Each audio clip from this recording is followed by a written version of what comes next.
All right, back to our lead story. The Dallas Police Department has been recognized as a national leader in community policing. When Chief David Brown took office in 2010, he implemented a series of reforms meant to improve relations between the force and the people who they protect. John Matthews is an assistant chief constable for Dallas County, and he joins us now. John, thank you so much for joining us.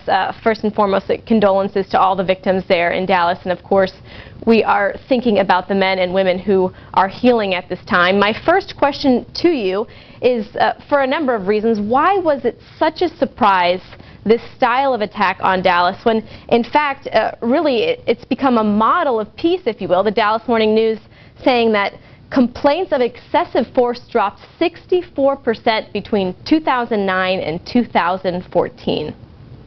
Yeah, Dallas has done a wonderful job of connecting with the community, of de-escalating potentially violent situations, and under Chief Brown's leadership, implementing many new community policing initiatives.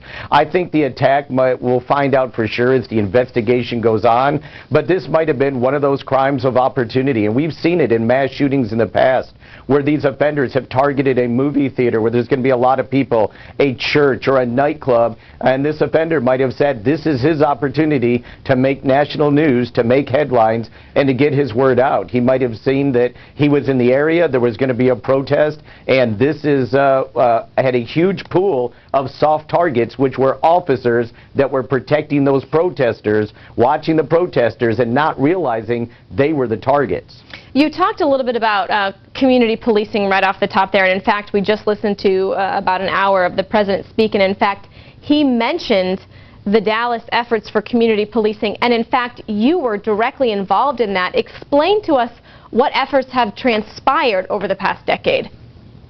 Yes, ma'am. I was very fortunate to have started the original community policing program back in the 90s to work with the Department of Justice and to implement it throughout the agency. And I think the chief has done a great job of expanding and promoting that initiative, building bridges with the community, reaching out to them and letting them know we're all in it together. You know, we have a finite number of officers on the street protecting a community of 1 million people here in Dallas. We can't do it alone, and so we realized a long time ago that we had to partner with our faith-based organizations and with the different groups represented all throughout the city of Dallas if we were going to keep the citizens safe and secure. We need their information, we need their knowledge, and we need to sit down and work on their concerns and issues. We all want this community to be a safe place for us and for our families. You talk about all the efforts that you've put in over the past decade and how you've been such a leader in all this. How do you continue to carry the torch when perhaps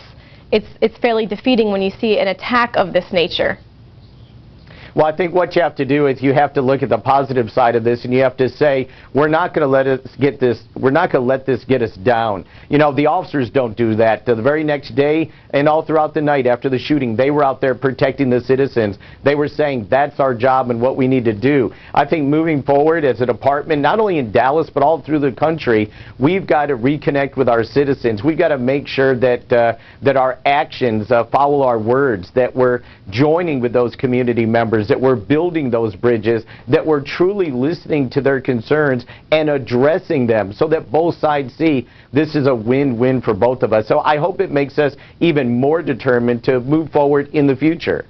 What's the takeaway from Thursday night? I had listened to some of your interviews previously, and you said one of the takeaways is situational awareness.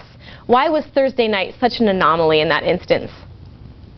Well, because we're the protectors of society, quite frankly, and we were guarding the citizens. We were making sure there was a peaceful demonstration, and all of a sudden, because of a madman, we became the victims. We became the targets. And that's, you know, in law enforcement, there's always an inherent danger, but I think we know across the country now that ambush attacks are up, attacks on officers are up over the last several years, and we've got to be even more aware going forward of our safety. If we're going to protect the citizens, we've got to be safe, and we've got to be able to make it home at night. Well, John Matthews, I certainly wish that we had more time. You said there's always an inherent danger, and that's why law enforcement, including yourself, are such heroes. So thank you so much, sir. Thanks for joining us.